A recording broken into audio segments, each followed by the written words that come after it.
Wherever you are right now, you can rest. You don't need to do anything but listen. Let your shoulders drop. Let your breathing slow. Close your eyes if you'd like. Tonight, we're going to explore something you carry with you every moment of your life. Something so familiar you might never have stopped to wonder about it. Human emotions, not the storms of them, not the chaos, but the quiet science, the gentle mysteries, the soft truths that live beneath every feeling you've ever felt. So settle in, get comfortable, and let's begin. There is water inside you right now, waiting.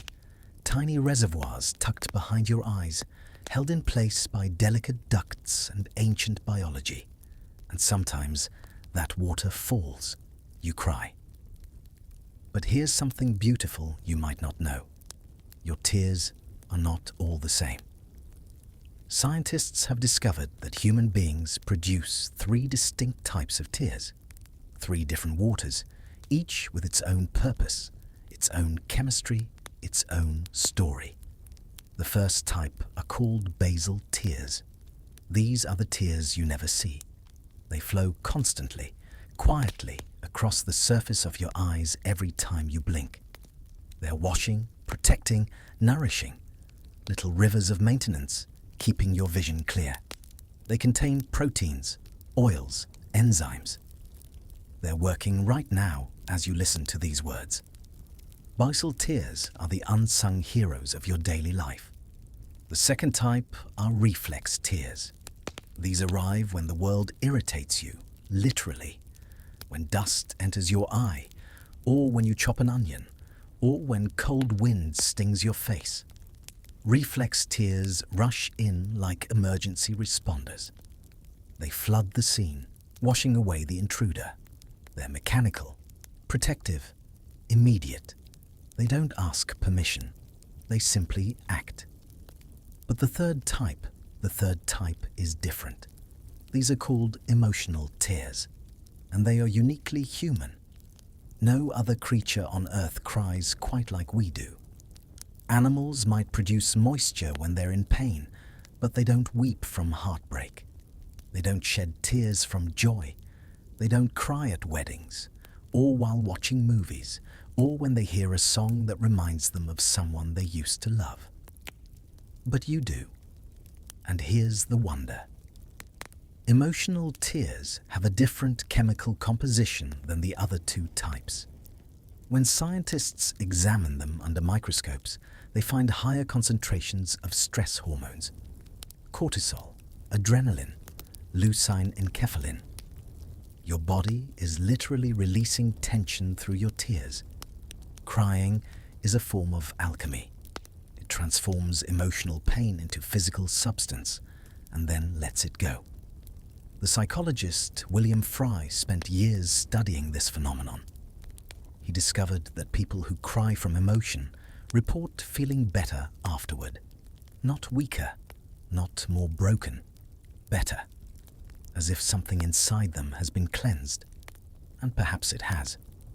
Because emotional tears also contain higher levels of manganese, a mineral linked to mood regulation.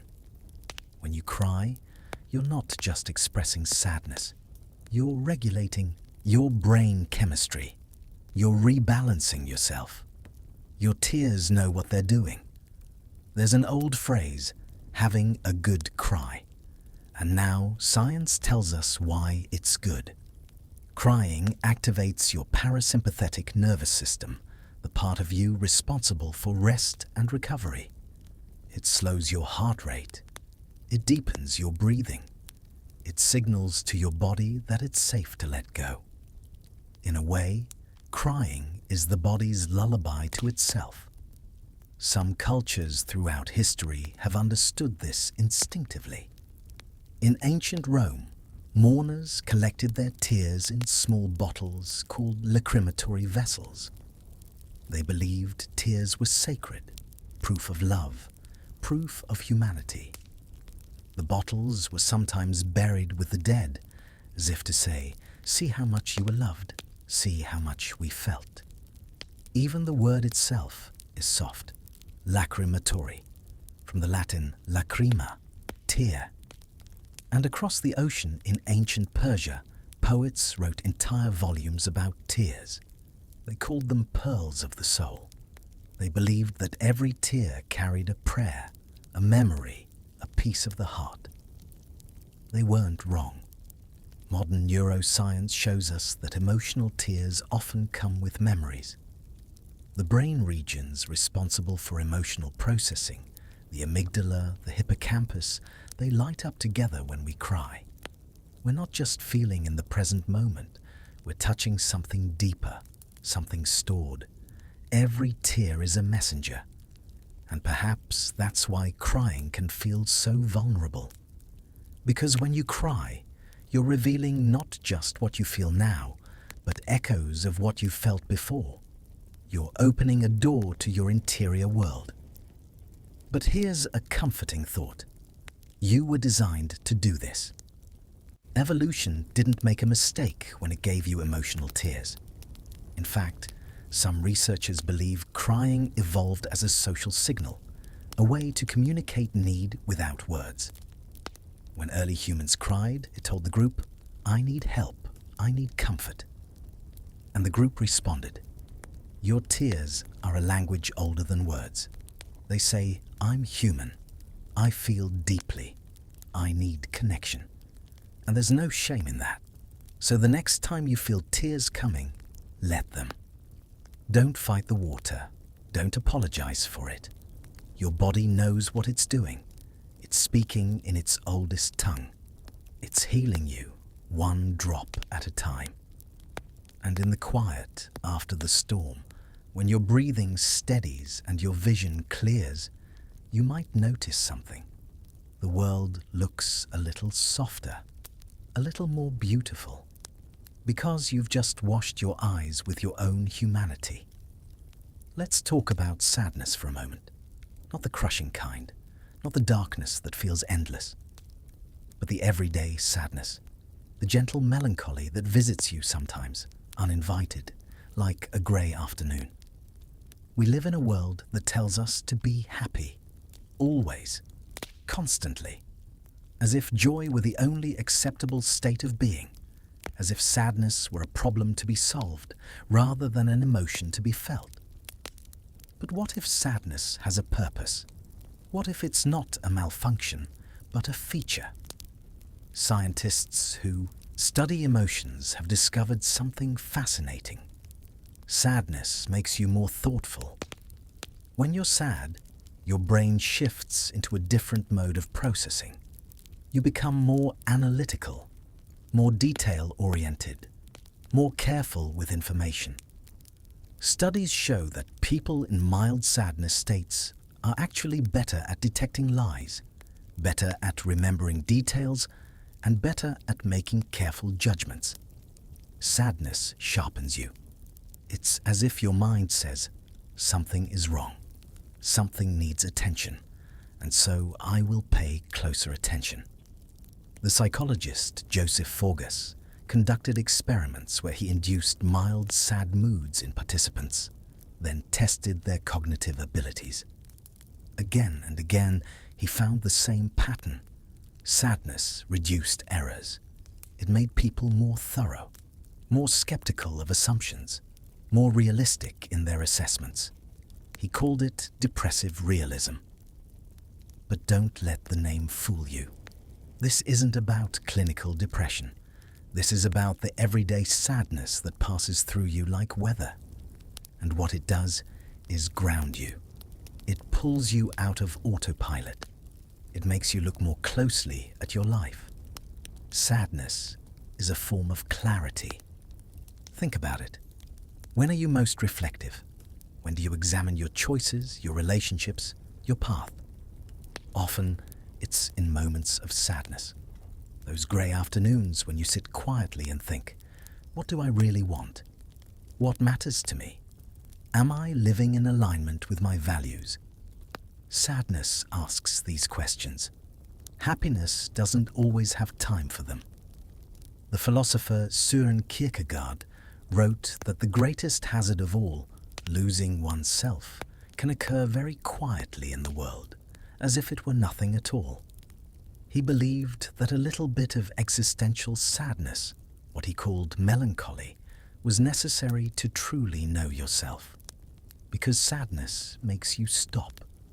In a world that's always rushing forward, always chasing the next thing, sadness is the emotion that says, pause, look around, feel this moment, don't bypass it. There's a Japanese aesthetic concept called mono-no-aware. It's difficult to translate perfectly, but it means something like the pathos of things, or a gentle sadness at the impermanence of life. It's the feeling you get when you watch cherry blossoms fall, knowing they'll be gone soon. The bittersweet beauty of watching a sunset. The ache of holding a child's hand, knowing they're growing up. Mono-no-aware is sadness mixed with appreciation. It's the understanding that things are precious precisely because they don't last forever. That love is deeper because loss is possible. That beauty is more beautiful because it's temporary. In the West, we often try to avoid this feeling. We want permanence, security, guaranteed happiness. But the Japanese aesthetic tradition embraces the sadness of impermanence as a doorway to deeper appreciation. What if your sadness is teaching you to cherish what you have? What if it's making you more present, more grateful, more awake to the preciousness of this unrepeatable life? There's also a social dimension to sadness that we often overlook. When you're sad, you signal to others that you need support. And if you're lucky, if you're surrounded by people who care, they respond. They sit with you. They listen. They offer comfort. Sadness creates intimacy. Think about the deepest conversations you've ever had. Chances are, many of them happened during sad times, when defenses are down, when pretense falls away, when you're too tired to wear a mask. In those moments, connection becomes real. The anthropologist Margaret Mead once observed that the earliest sign of civilization wasn't tools or pottery or weapons. It was a healed femur, a broken thigh bone that had mended. Because in the wild, an animal with a broken leg dies. It can't escape predators. It can't hunt. It starves. But a healed femur means someone cared for that person, brought them food, protected them, waited with them through the long, vulnerable weeks of healing. Sadness is that broken bone, and compassion is the healing. Your sadness is not a burden to the people who truly love you. It's an invitation to love you more deeply, to show up, to prove that you're not alone. Of course, sadness can go too far. It can deepen into depression, into a darkness that needs professional help. And if your sadness feels too heavy, too long, too isolating, please reach out. Talk to someone. There's strength in seeking support. But ordinary sadness, the kind that comes and goes like clouds across the sun, that's just part of being human. It's your heart's way of processing loss, or disappointment, or longing. It's your soul's way of saying, I care about something. I wanted something different. I'm mourning the gap between how things are and how I wished they'd be. And that's okay, because the capacity to feel sadness is inseparable from the capacity to feel joy. You can't have one without the other. If you never felt sad, you'd never know what happiness was. You'd drift through life in a flat, emotionless haze. Every experience would be the same as every other experience. Nothing would matter. But things do matter to you. That's why you feel sad sometimes. Because your heart is alive. Because your soul is awake. Because you're paying attention to your life and to the lives of people you love. So when sadness visits, breathe into it. Don't run from it. Don't shame yourself for it. Just let it be there, like a guest at the table. Listen to what it has to say. And then, when it's ready, let it go. Because sadness doesn't want to live with you forever. It just wants to be acknowledged, felt, honored. And once it's done its work, it will leave.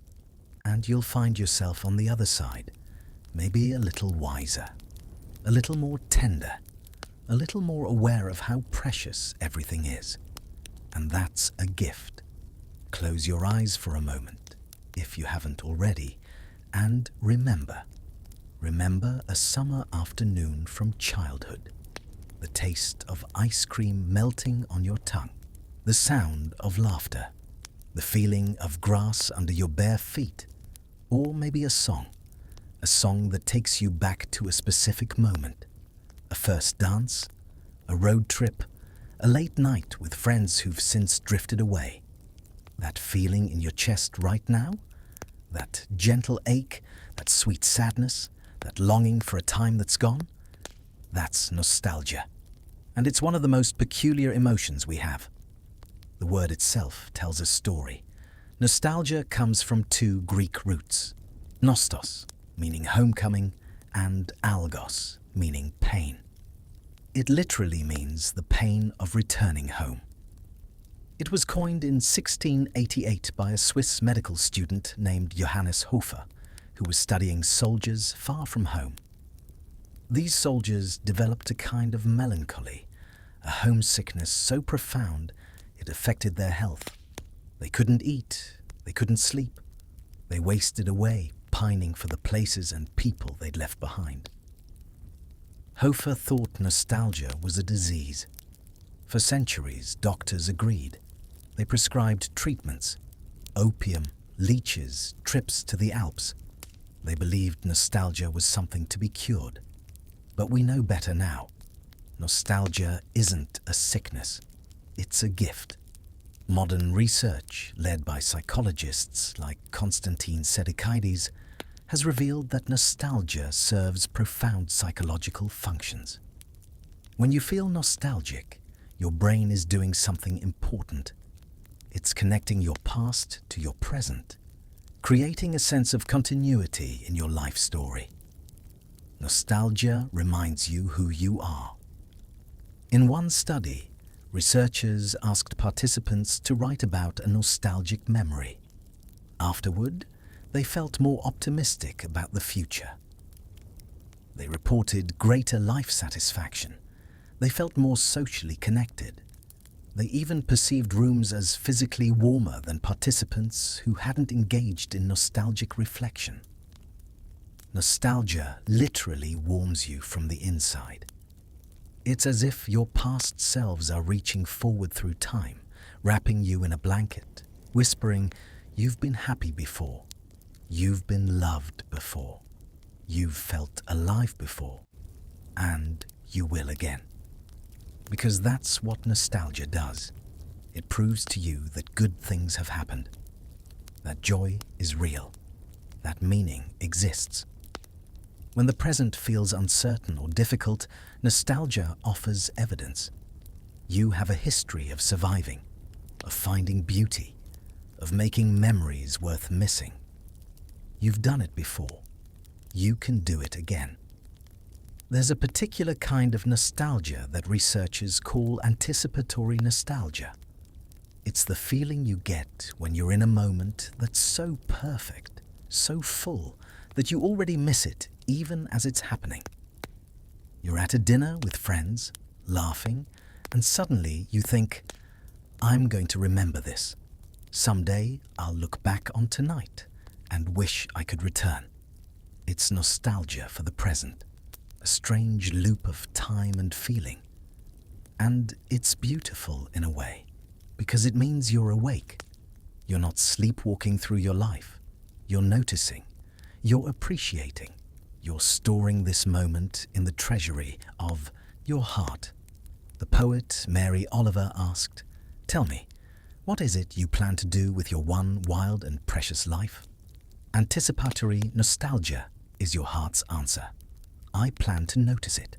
I plan to feel it. I plan to let it matter. But nostalgia can also be tricky, because memory is not a photograph, it's a painting. And every time you remember something, you change it slightly. You add a brushstroke here, soften a color there. Your brain doesn't replay the past, it reconstructs it. So the childhood summers you remember, they were probably hotter and longer than they actually were. The friendships? Probably simpler than they actually were. The past often gets glazed with a golden light that wasn't there at the time. Psychologists call this rosy retrospection. We remember the best parts. We forget the boredom, the discomfort, the awkwardness. We create highlight reels and mistake them for the whole story. And that's okay. In fact, it might even be adaptive. Maybe your brain is doing you a favor. Maybe it's curating your past to help you, to comfort you, to give you a version of your history that supports your present-day self. Memory isn't about accuracy. It's about meaning. But here's the important part. While it's beautiful to visit the past, you can't live there. Nostalgia is a wonderful place to visit, but a dangerous place to stay. Because if you spend too much time looking backward, you miss what's in front of you. You start to believe that the best days are behind you, that nothing new will ever be as good as what once was. And that's simply not true. Yes, you were younger once, more carefree, less burdened by responsibility and disappointment. But you're also wiser now, deeper, more capable of appreciating nuance and complexity, more able to love with your eyes open. The past is beautiful, but so is the present, so is the future. There's a practice in some contemplative traditions. When you feel nostalgic, instead of just dwelling in the memory, you ask yourself, what quality am I missing? Is it innocence, freedom, connection, wonder?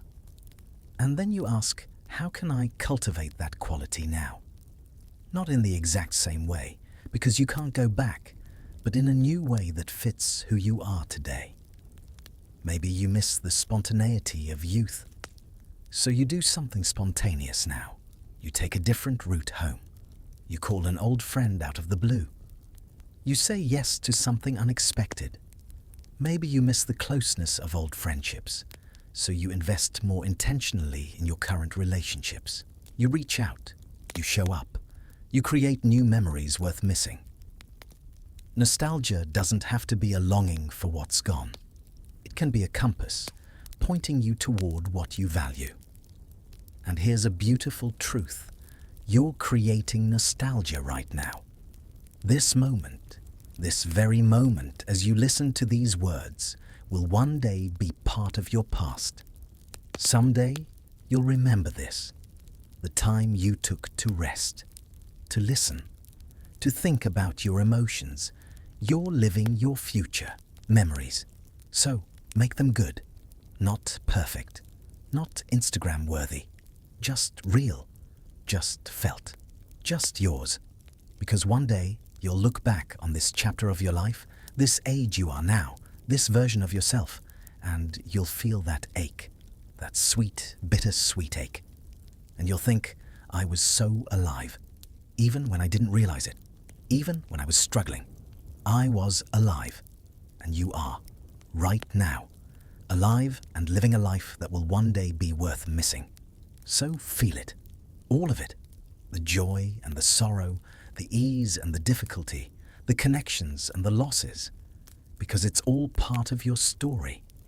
And your story is beautiful, even the aching parts, especially the aching parts. Have you ever walked into a room and felt the mood immediately? Without anyone saying a word, you just knew. Something was wrong, or something was wonderful. You could feel it in the air like static electricity before a storm. Or maybe you've been in a perfectly good mood and then spent time with someone who was anxious or sad. And by the end of the conversation, you felt it too. Their worry became your worry. Their heaviness became your heaviness. This isn't your imagination, it's science. Emotions are contagious, not metaphorically, not poetically, literally. Neuroscientists have discovered that when you observe someone experiencing an emotion, your brain automatically simulates that emotion. Specialized neurons called mirror neurons fire in your brain as if you were having the experience yourself. When you see someone smile, your smile muscles activate, even if you don't actually smile. When you see someone wince in pain, your pain centers light up, even though you're not hurt. Your brain doesn't just watch emotions, it tries them on. This is called emotional contagion, and it happens constantly, mostly without you noticing. You're in a crowded subway. Someone yawns. Suddenly, you're yawning too. You're watching a sad movie. The character cries. Your eyes start to water, even though you know it's not real. You're scrolling through social media. You see anger, outrage, fear, and slowly, without realizing it, you start to feel angry, outraged, afraid. Emotions spread like viruses, which means the people you surround yourself with aren't just company. They're shaping your internal weather. The psychologist Elaine Hatfield has spent decades studying this phenomenon. She's found that emotional contagion happens in milliseconds. You don't consciously decide to catch someone's mood. It happens automatically, primitively, in the oldest parts of your brain. It's an evolutionary adaptation. Thousands of years ago, if everyone in your tribe suddenly looked afraid, you needed to be afraid too, immediately. There was no time to analyze the situation. Fear spread through the group like wildfire, and that rapid transmission kept everyone alive. The danger might be behind you, but if everyone else is running, you should run too. Emotions were social coordination tools, and they still are.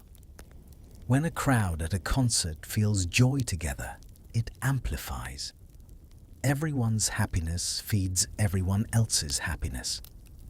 The collective euphoria becomes greater than what any individual could feel alone.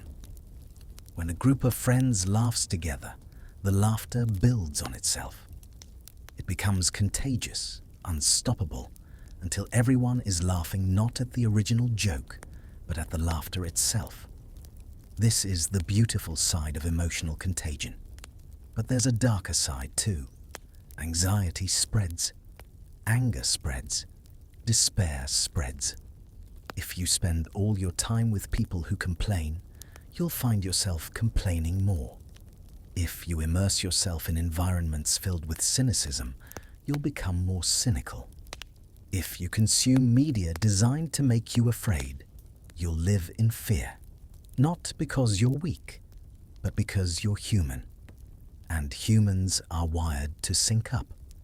There's a study that looked at college roommates.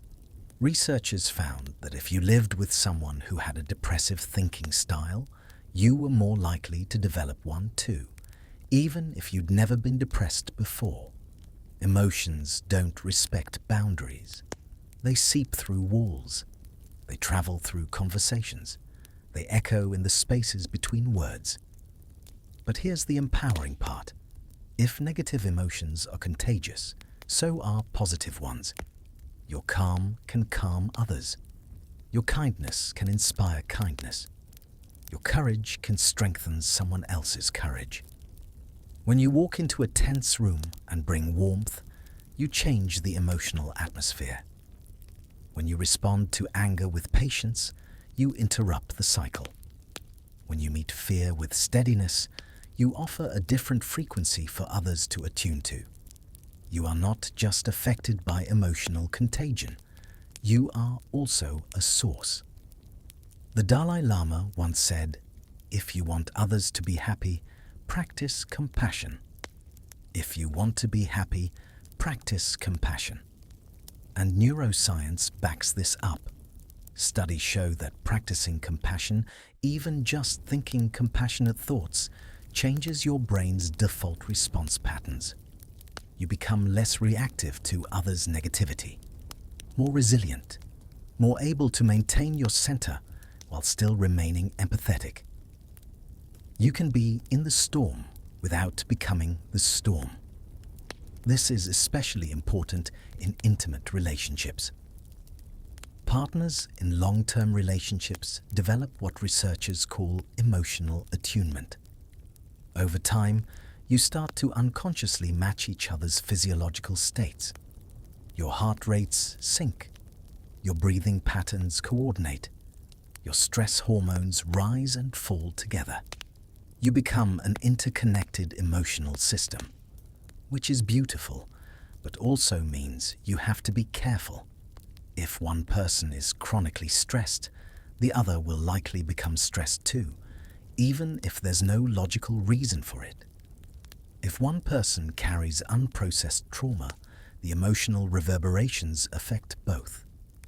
This is why working on yourself is never just about you. It's about everyone you touch. When you heal, you change what you transmit. When you cultivate inner peace, you broadcast peace.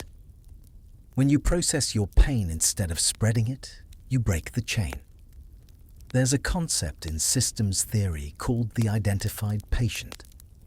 In families, sometimes one person gets labeled as the problem, the angry one, the sad one, the difficult one. But systems theorists know better. That person isn't the problem. They're the symptom.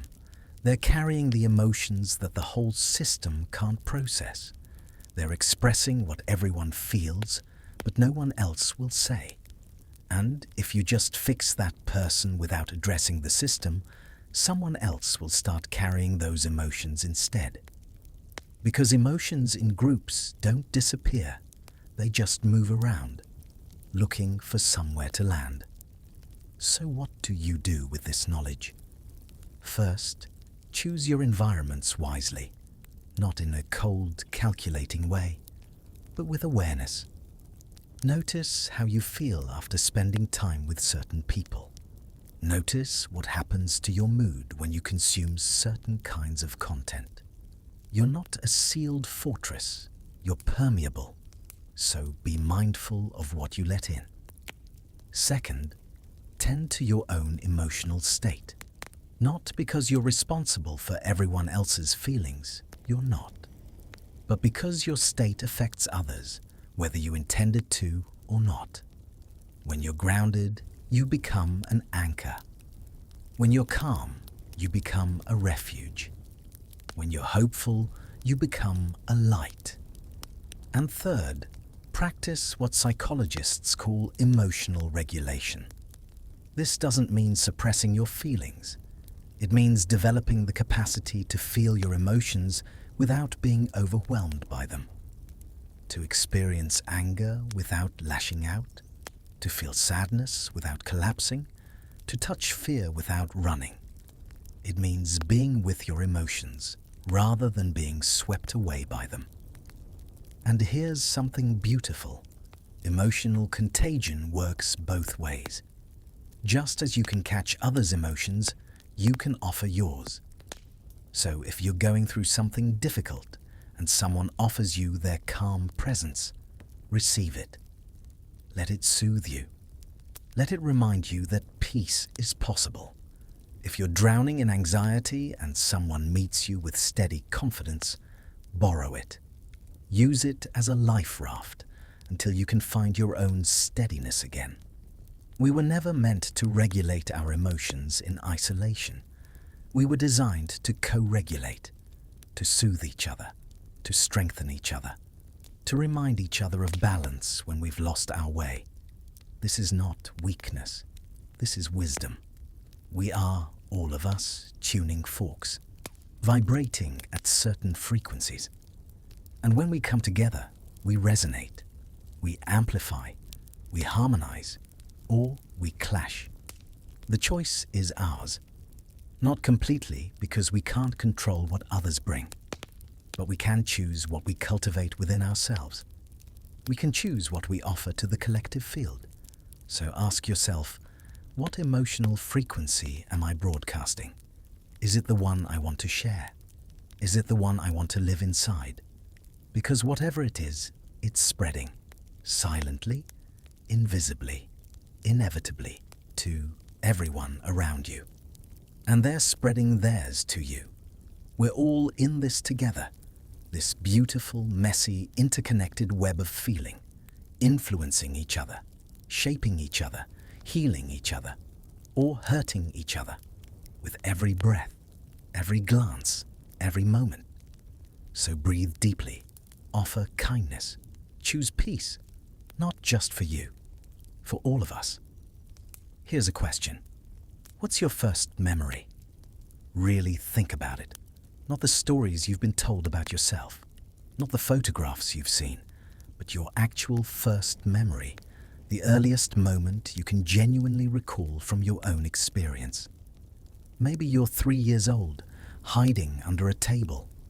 Maybe you're 4, holding a red balloon at a fair. Maybe you're 5, tasting something sweet, or feeling rain on your face, or hearing your mother's voice in another room. Whatever it is, it's probably emotional. This isn't a coincidence.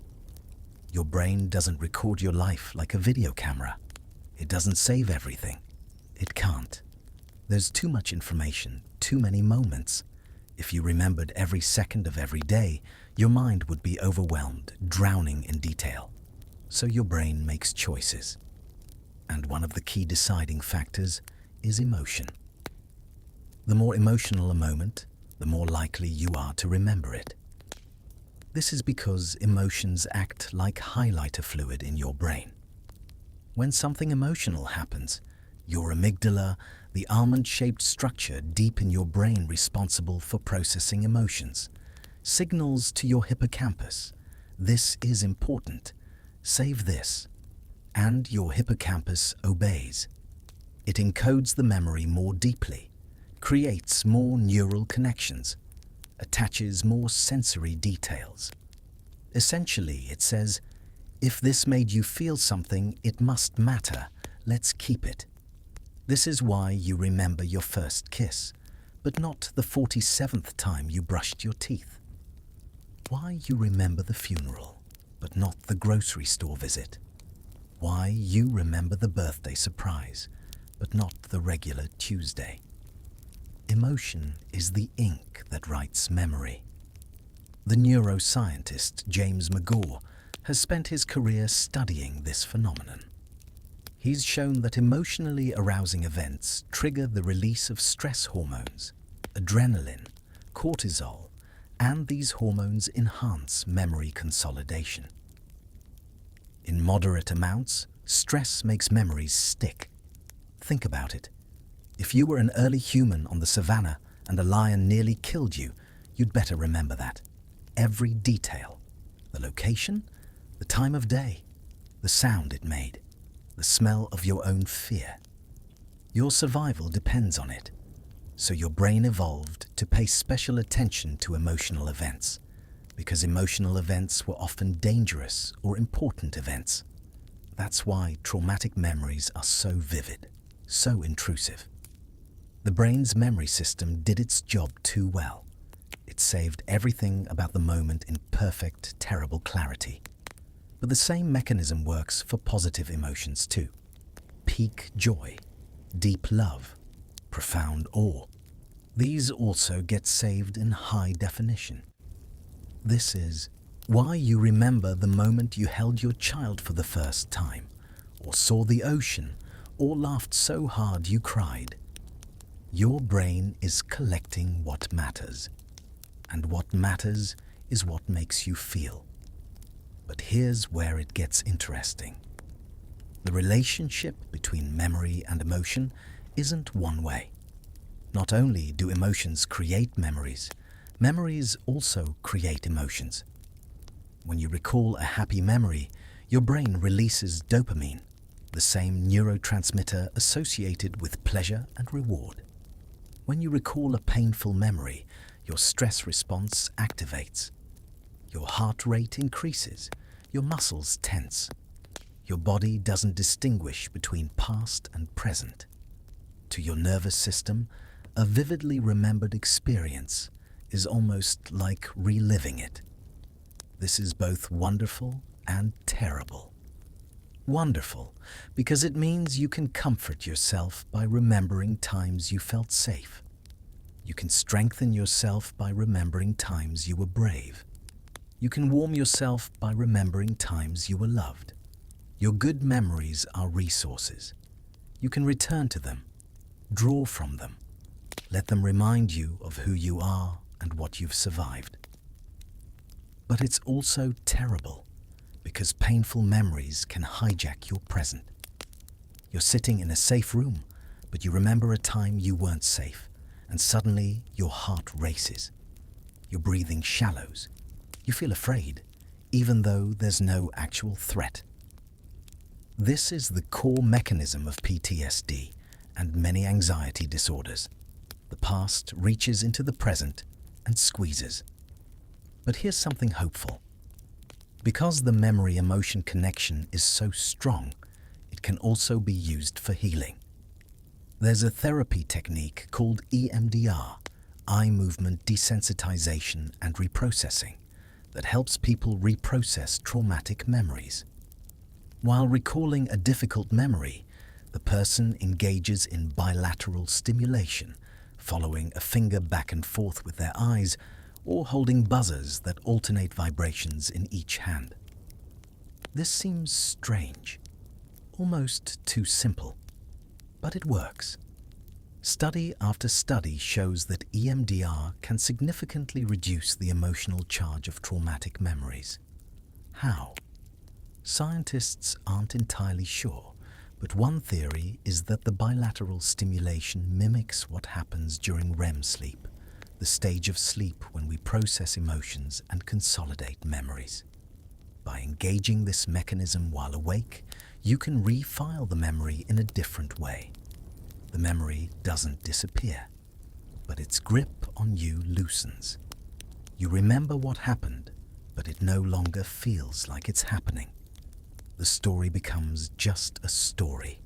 Still true, still part of your history, but no longer consuming your present. This reveals something profound. Memories are not fixed. They feel fixed. They feel like unchangeable records of the past. But they're actually more like living documents, constantly being edited and updated every time you access them. This process is called reconsolidation. Every time you remember something, you're actually reconstructing it.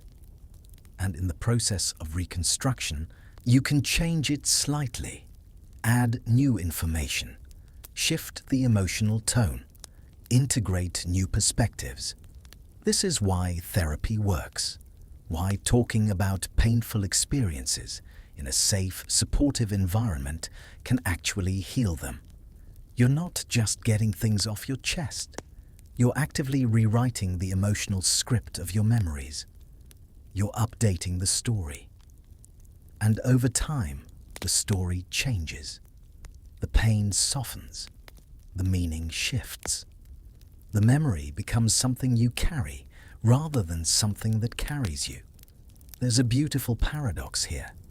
Your memories shape who you are, but you also shape your memories. You're not a prisoner of your past. You're in conversation with it.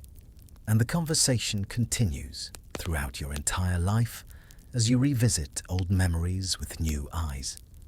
As you understand childhood differently in adulthood. As you forgive things you once couldn't. As you appreciate things you once took for granted. Your past is not set in stone. It's set in neurons. And neurons are flexible, adaptable, capable of change. This is the gift of neuroplasticity, the brain's ability to reorganize itself.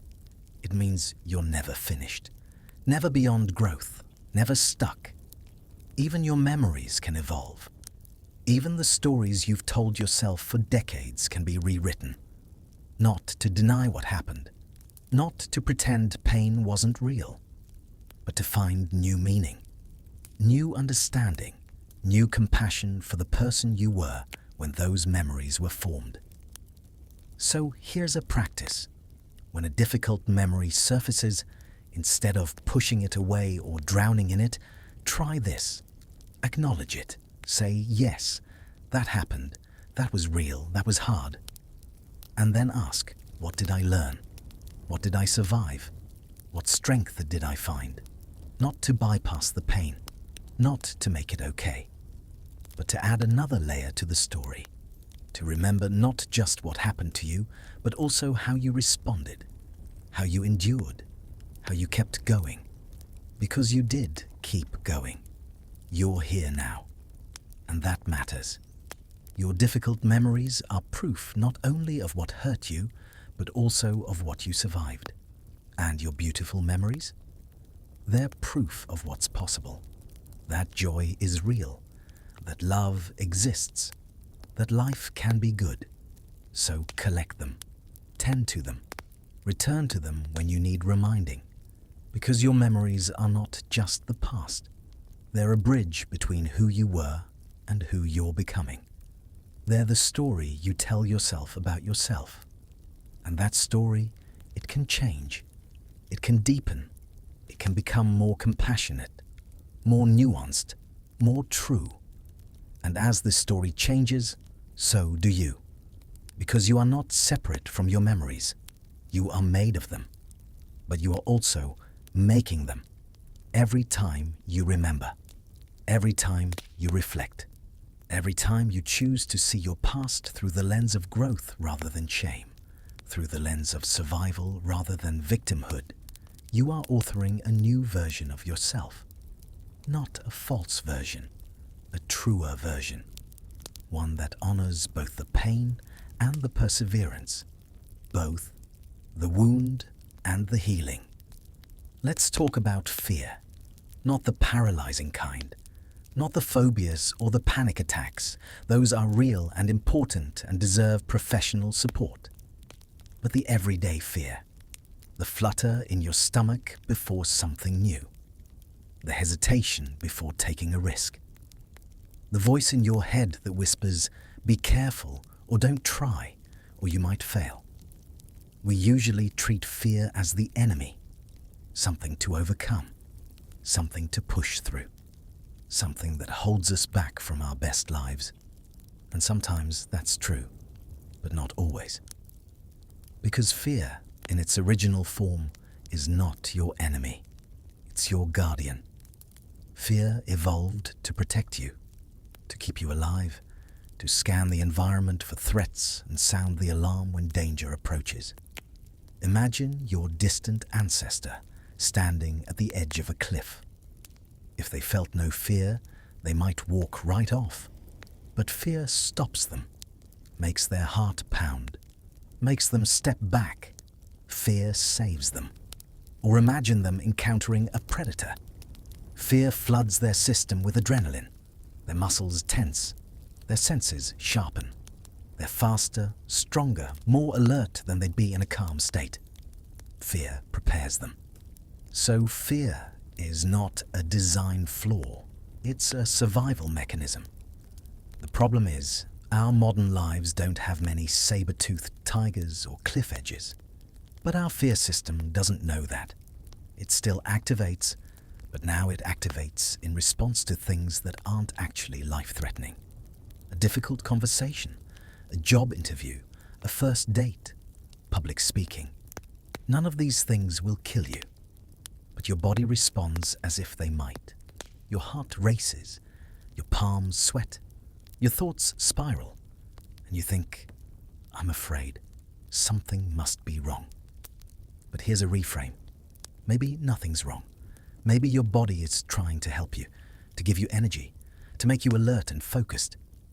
Fear is not always a stop sign. Sometimes it's rocket fuel.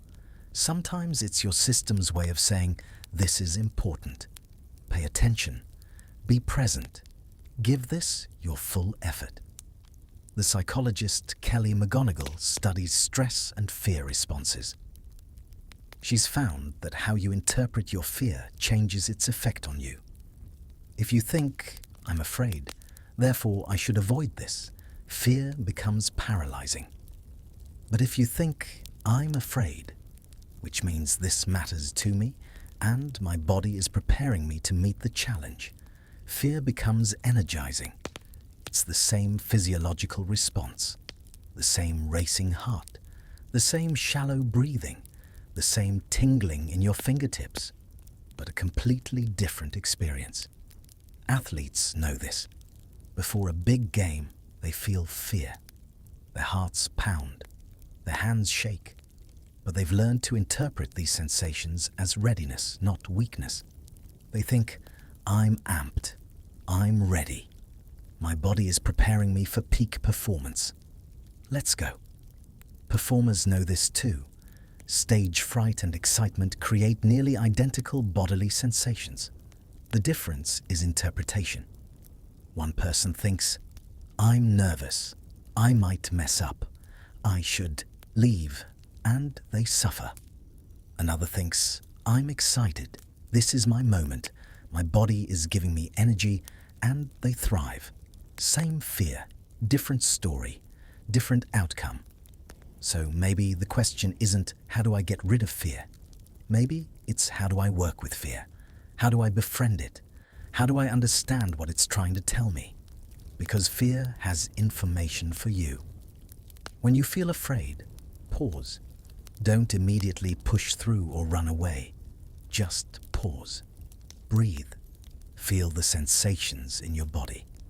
And ask, what is this fear trying to tell me? Sometimes the message is, this is actually dangerous. Don't do it. If you're about to touch a hot stove, or walk alone in a dangerous area late at night, or get in a car with someone who's been drinking, listen to that fear. It's protecting you. It's giving you accurate information about real danger. Honor it, respect it, change course. But more often, especially in our modern lives, the message is different. The message is, this is important to you. This matters. This could change things. This is worth your attention and effort. You're afraid to express your feelings to someone. That's because connection matters to you. Because you care about this person. Because vulnerability is scary, but it's also the gateway to intimacy. You're afraid to apply for that job? That's because your career matters to you. Because you want to grow. Because you're tired of playing small and you're ready for something bigger, and that's terrifying and thrilling all at once. You're afraid to create something new? To write that book, paint that painting, start that business, share that idea. That's because your self-expression matters to you. Because you have something to say. Because putting yourself out there means risking rejection, but it also means claiming your voice. Fear often points toward meaning. The things that scare you are often the things that could change your life. The things that could bring the most fulfillment. The things your soul is calling you toward. The author Elizabeth Gilbert talks about this beautifully. She says creativity and fear are twins. They were born together in the human psyche. And wherever creativity goes, fear follows. It's not a sign you're on the wrong path. It's a sign you're on a path that matters. So when you sit down to write, or paint, or start a business, or share your truth, or do anything that requires you to be vulnerable and original, fear shows up. Not because you're doing something wrong, but because you're doing something real, something that might not work, something that exposes you. And fear says, be careful, you could get hurt. And it's right, you could. You could fail. You could be rejected. You could look foolish. You could invest time and energy and love into something that doesn't work out the way you hoped. But you could also succeed. You could connect deeply. You could create something beautiful. You could discover strengths you didn't know you had. You could inspire others. You could look back on your life and be glad you tried. The presence of fear doesn't tell you which outcome will happen. It just tells you that something's at stake, that you care, that this isn't a trivial decision or a meaningless action. It's something that matters to you. And that's a good thing. That's evidence that you're alive, that you're engaged, that you're not sleepwalking through life, but actively participating in it. There's a Sufi teaching story about this. A man is terrified of his own shadow. It follows him everywhere. No matter where he goes, it's there. So he decides to run from it. He runs faster and faster, trying to escape. But the faster he runs, the faster his shadow follows. So he runs even faster and faster, until finally he collapses from exhaustion and dies. The teaching? If he'd just stepped into the shade, his shadow would have disappeared. You don't conquer fear by running from it. You don't overcome it by pretending it doesn't exist. You transform it by turning toward it, by getting curious about it, by asking, what are you protecting? What do you need me to know? What wisdom are you offering? And sometimes, by simply acknowledging it, fear loses its power. It stops being this monstrous force and becomes just information, just sensation, just part of the human experience. The psychologist Carl Jung said, "What you resist persists." The more you try to suppress fear, the stronger it grows. It becomes the shadow you can't escape. It haunts you. It controls you from the unconscious. But if you acknowledge it, if you sit with it, if you listen to it without letting it dictate your choices, it softens. It doesn't disappear entirely. That's not the goal. The goal is a different relationship with it. Instead of fear being your dictator, the voice that tells you what you can and can't do, it becomes your advisor. It offers information. It highlights what matters. It prepares you for challenges. And you get to decide what to do with that information. You get to thank fear for its input and then make your own choice. You get to say, yes, I hear you, I appreciate your concern, and I'm moving forward anyway. Yes, this is scary, and I'm doing it anyway. Because the life I want is on the other side of this fear. That's courage.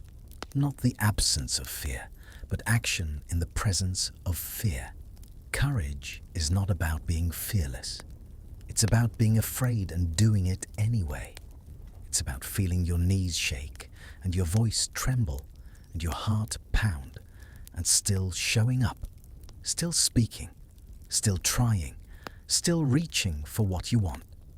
The spiritual teacher Pema Chodron says, fear is a natural reaction to moving closer to the truth of who you are, the truth of what you want, the truth of what you're capable of. And fear doesn't want you to move closer to those truths because they're unpredictable, they're uncontrollable, they might change everything. Change is scary, even good change, even necessary change. Because change means leaving the known, even if the known is painful. It means stepping into the unknown, even if the unknown holds possibility. Fear prefers the known. It prefers safety over growth, certainty over possibility, comfort over transformation. But you contain multitudes.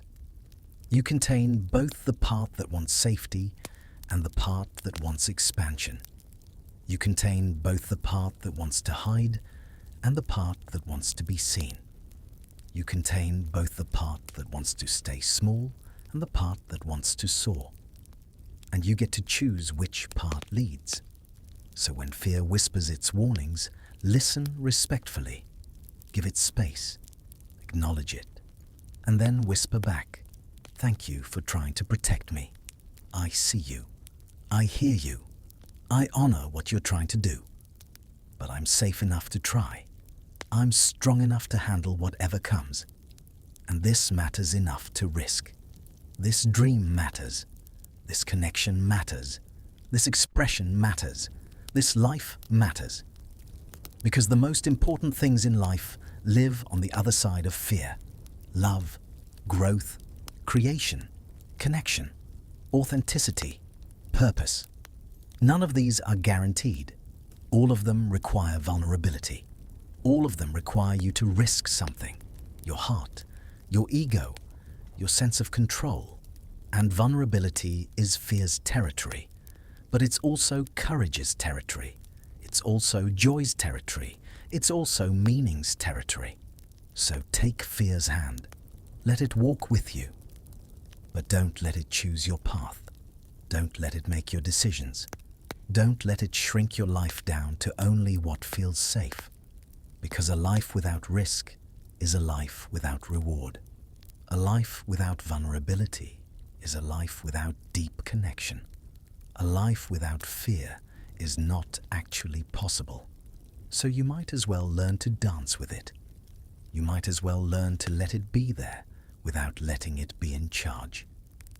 And here's something beautiful. The more you practice moving through fear, the more confidence you build. Not the confidence that you won't feel afraid, but the confidence that you can feel afraid and act anyway. The confidence that fear is just a feeling, not a fact. The confidence that you've been scared before and survived, that you've taken risks before and grown. That fear is not the end of the story. It's just the beginning. Now, let's talk about something lighter, literally, laughter. Think about the last time you really laughed. Not a polite chuckle or a social smile, but a deep, genuine, can't catch your breath kind of laugh. The kind where your whole body shakes, where tears stream down your face, where you can't speak, where everything else fades away and there's only the laugh. Maybe you were with friends and someone said something ridiculous. Maybe you were alone, watching something absurd online. Maybe it was nervous laughter or surprised laughter, or the kind of laughter that happens when you're so tired that everything becomes funny. Whatever it was, for a moment, everything else disappeared. The worries, the stress, the heaviness of being human. There was only the laugh, and it felt good, really good, like medicine, like light. This isn't just psychological, it's physiological. When you laugh, your body releases a cascade of beneficial chemicals. Endorphins, your natural painkillers and mood elevators. Dopamine, the reward and pleasure neurotransmitter. Serotonin, the mood stabilizer and happiness chemical. Oxytocin, the bonding and trust hormone. All of these flood your system when you laugh. Laughter is medicine. Not metaphorically, not poetically, literally. Studies show that laughter reduces stress hormones like cortisol and adrenaline. It boosts your immune system by increasing the production of antibodies and activating protective cells. It relaxes your muscles for up to 45 minutes afterward, releasing physical tension. It improves your cardiovascular health by increasing blood flow and improving blood vessel function. It even temporarily relieves pain by triggering the release of natural painkillers, just by laughing, just by finding something funny, just by letting joy move through you. The researcher Robert Provine spent years studying laughter. He and his team followed people around, recording when and why they laughed. And he discovered something surprising. Most laughter doesn't happen in response to jokes. In fact, only about 10 to 20% of laughter is triggered by anything objectively funny. Most laughter, the vast majority, happens during ordinary conversation, after mundane statements, during everyday social interactions. Someone says, "I'll see you later," and you laugh. Not because it's funny, but because of the timing, the tone, the context, the relationship. Someone trips slightly and catches themselves, and everyone laughs. Not to mock them, but to release tension, to acknowledge the shared humanity of awkwardness, to signal that everything's okay. We laugh when something unexpected but harmless happens. We laugh to bond, to signal friendliness, to ease tension, to show we're on the same wavelength. Laughter is social glue. It's how we connect, how we show we're in sync, how we say, without words, I'm with you, we're in this together, it's okay, we're safe, we're playful, we're friends. Think about it. You laugh way more when you're with other people than when you're alone. You could watch the funniest video in the world by yourself and barely crack a smile. But watch the same video with a friend and you're both doubled over. Because laughter isn't just about humor. It's about connection. It's about shared experience. It's about being in the moment together. Babies know this instinctively. They start laughing around 3 to 4 months old, long before they understand anything resembling humor. Long before they get jokes or understand irony or appreciate wit. They laugh when you play peekaboo, not because it's hilarious, but because you're engaging with them. They laugh when you make funny faces, not because the faces are inherently amusing, but because you're connecting.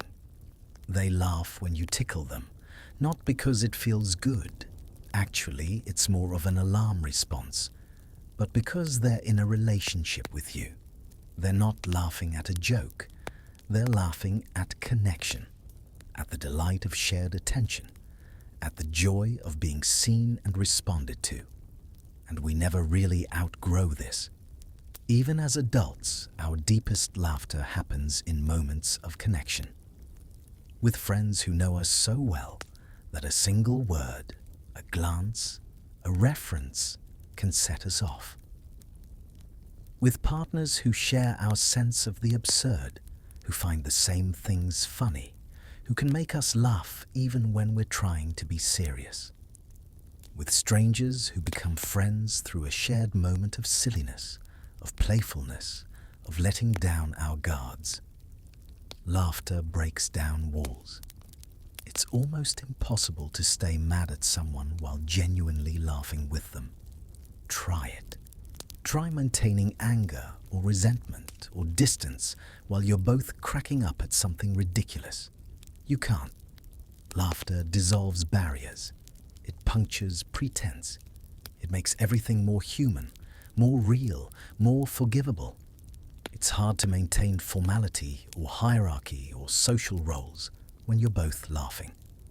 When you're both snorting or wheezing or wiping tears from your eyes.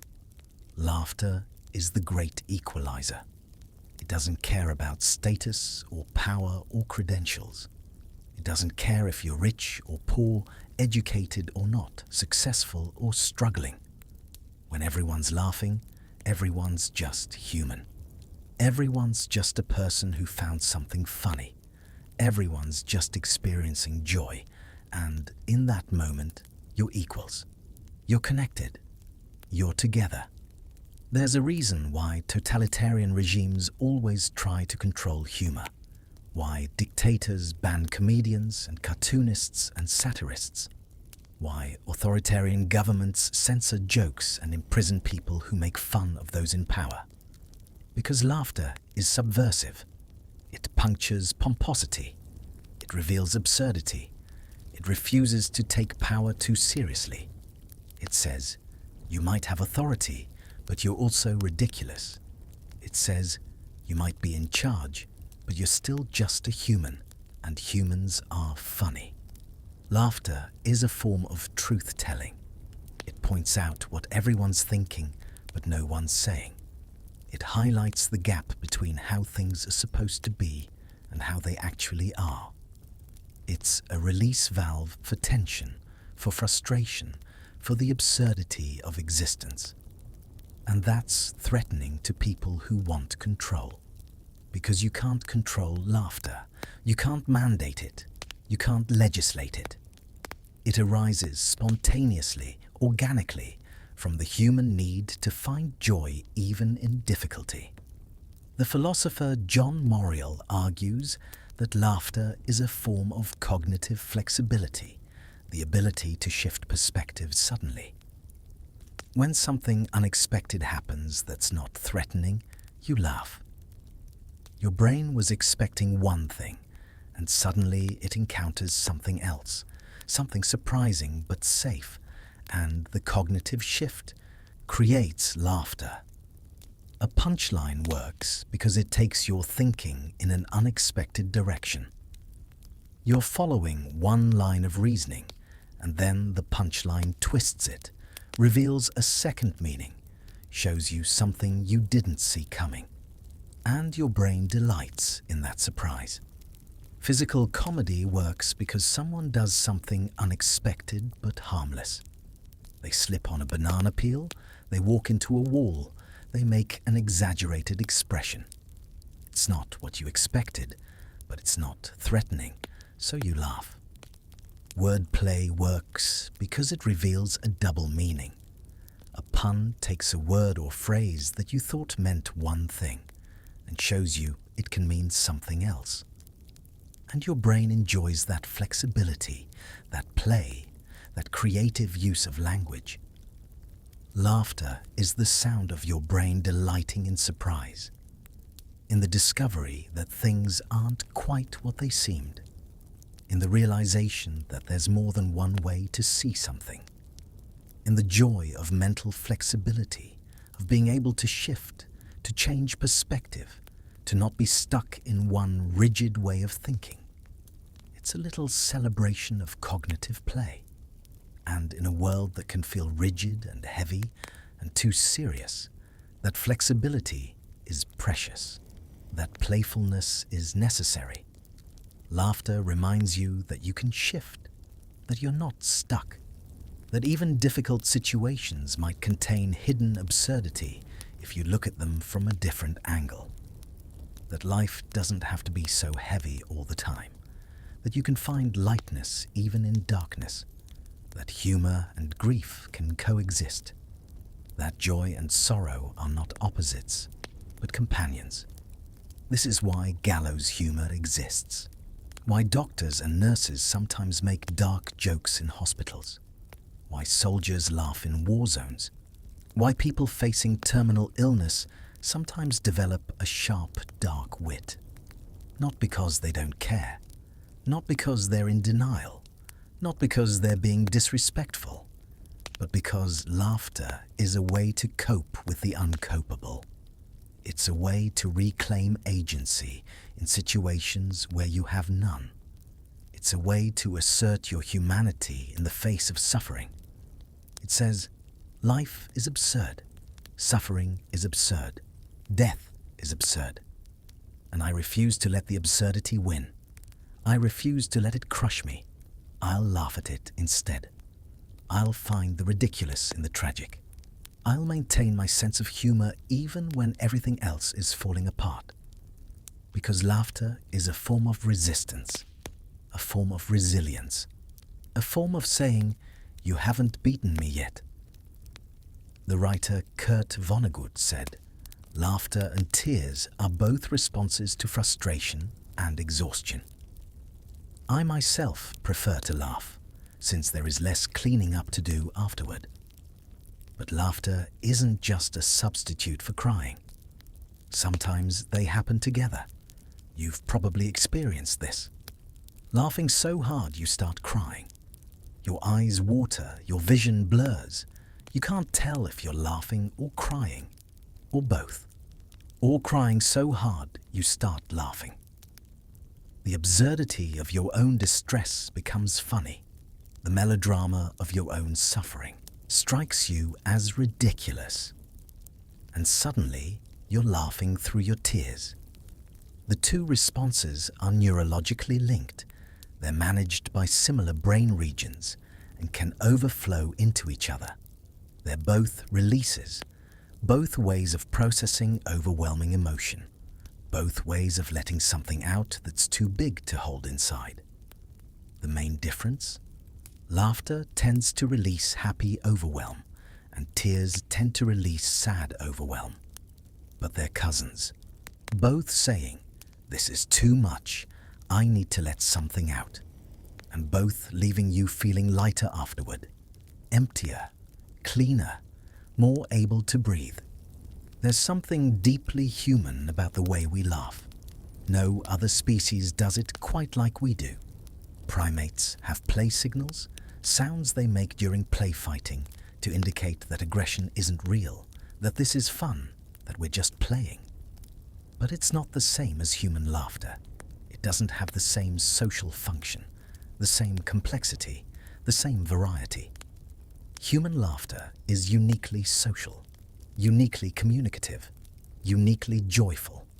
We are the creatures who laugh at puns, who find joy in wordplay, in irony, in satire, in absurdity, who can look at the vastness of existence, at the mystery of consciousness, at the inevitability of death, and say, "Well, this is ridiculous," and then laugh. Not bitterly, not cynically, but with genuine amusement at the cosmic joke of being alive. So maybe the next time you're taking yourself too seriously, or the world feels too heavy, or everything seems grim, find something to laugh at.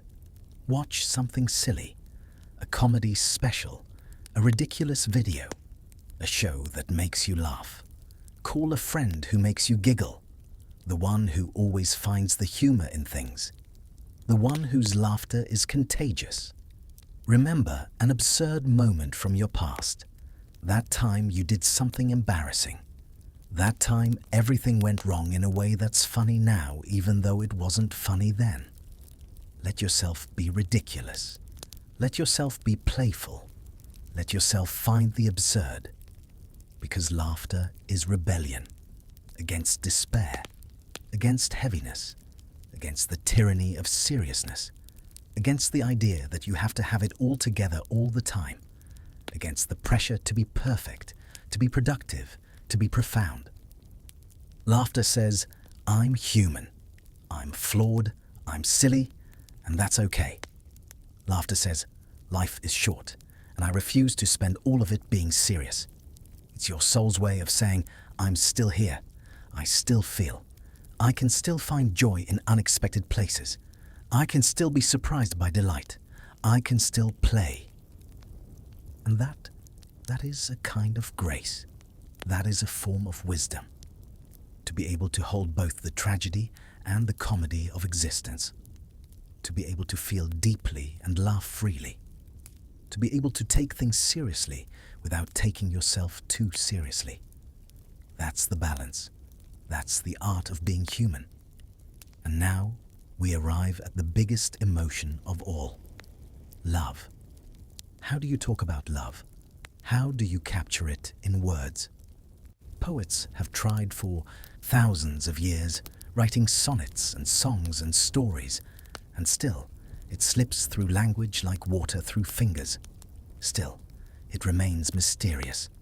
Still, we struggle to define it, to describe it, to do justice to its enormity.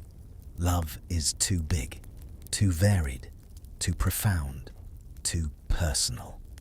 It's the mother who would die for her child without a second thought, without hesitation, without even considering it a choice.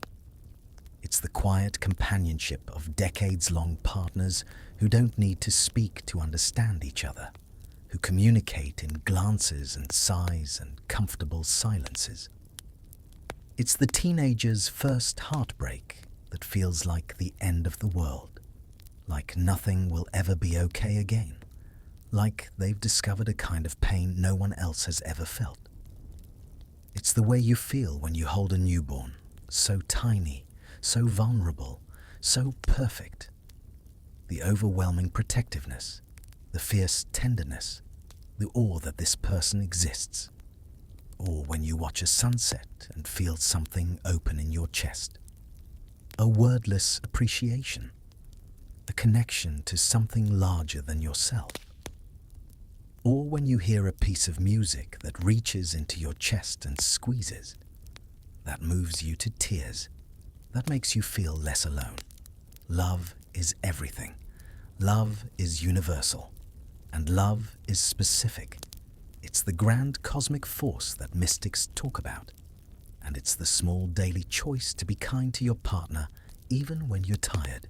It's the transcendent and the mundane, the eternal and the momentary. But let's try to understand it anyway.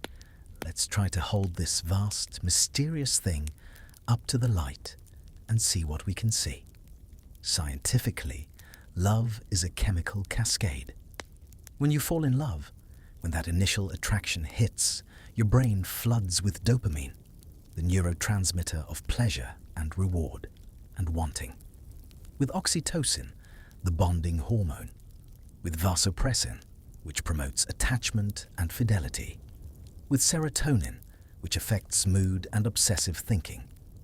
The same regions that activate during drug use light up during romantic love. The same reward pathways, the same craving mechanisms, the same sense of euphoria and need. In the early stages, love is literally an addiction. Your brain is addicted to this person. You crave their presence. You feel euphoric when you're together, like you're floating, like the world is brighter. You experience withdrawal when apart. The ache, the restlessness, the constant checking your phone, the inability to focus on anything else. You can't think about anything else. Can't stop thinking about them. Their face, their voice, the way they laugh, the way they look at you. This is your brain on love. And it's not irrational. It's not weakness. It's not foolishness. It's biology doing what it evolved to do. Bond you to someone. Make you want to be with them. Make you willing to take risks, to be vulnerable, to merge your life with theirs. Long enough to mate. Long enough to raise vulnerable offspring together. Long enough to create a stable partnership that increases survival chances for everyone involved. But here's where it gets interesting and perhaps disappointing to romantics. Love changes over time. The intense, obsessive, can't eat, can't sleep passion of early love doesn't last. It can't. Your brain literally can't maintain that level of activation indefinitely. You'd burn out.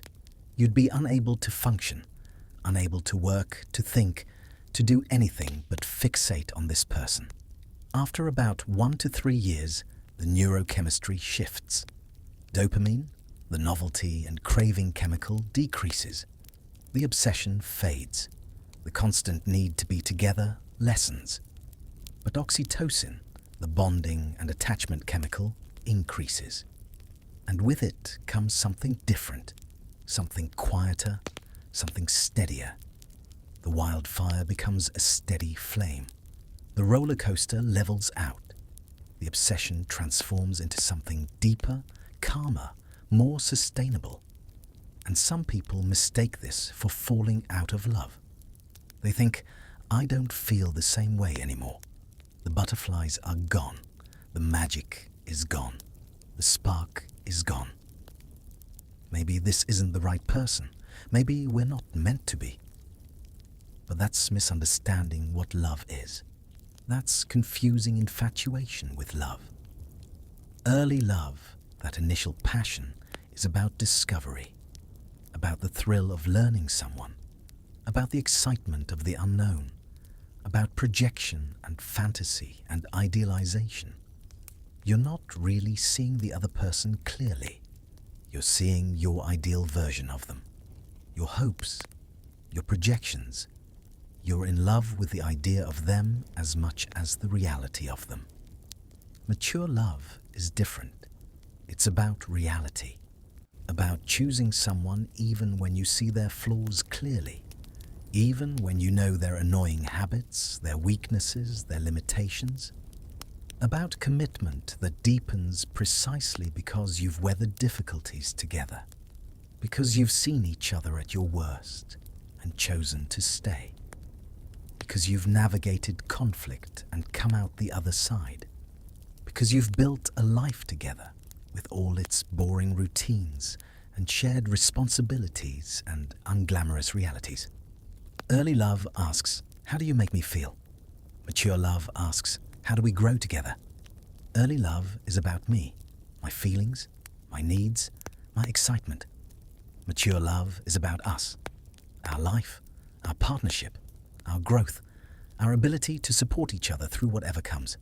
It's less exciting, less intense, less dramatic, but it's deeper, more real, more lasting. And so we arrive at the close, the gentle ending, the soft fade into sleep. And really, there's only one thing left to say. You are more than you realize. You are a walking miracle, a breathing mystery, a living testament to the incredible complexity and beauty of being human. You feel deeply, richly, in ways that matter. Your tears are sacred. Your sadness is wisdom. Your nostalgia is connection. Your fear is protection. Your laughter is medicine. Your love is transformation. All of it. Every emotion, every feeling, every sensation. All of it is part of the beautiful, messy, profound experience of being alive. So rest now. Let your breathing deepen. Let your body relax. Let these ideas settle into you like snow falling softly on quiet ground. You don't need to do anything with them. Just let them be there. Let them work on you in ways you might not even notice. Because change happens slowly. Growth happens quietly. Understanding seeps in gradually over time, in moments you can't predict. And as you drift towards sleep, or as you return to your day, carry this with you. You are exactly where you need to be, feeling exactly what you need to feel. There are no wrong emotions, no feelings to be ashamed of, no parts of yourself to reject. All of you is welcome. All of you is human. All of you is enough. The universe is still unfolding, still becoming, still creating itself moment by moment. And you are part of that unfolding, part of that creation, part of that cosmic story of matter, becoming conscious and learning to feel. So feel. Whatever you're feeling, let it move through you. Let it teach you. Let it connect you to the billions of other humans who have felt this way before, who are feeling this way now, who will feel this way in the future. You're not alone in any of this. Not in your joy, not in your pain, not in your confusion, not in your wonder. You're part of an ancient lineage of feeling beings. Part of a species that has always known that emotions are not weaknesses, but strengths. Not problems, but teachers. Not obstacles, but pathways to meaning. Good night, friend. Or good day, wherever you are, whatever you're feeling. Know that you're okay, more than okay. You're human, and that is beautiful. Sleep well, or carry on well. The world is glad you're in it, and so am I.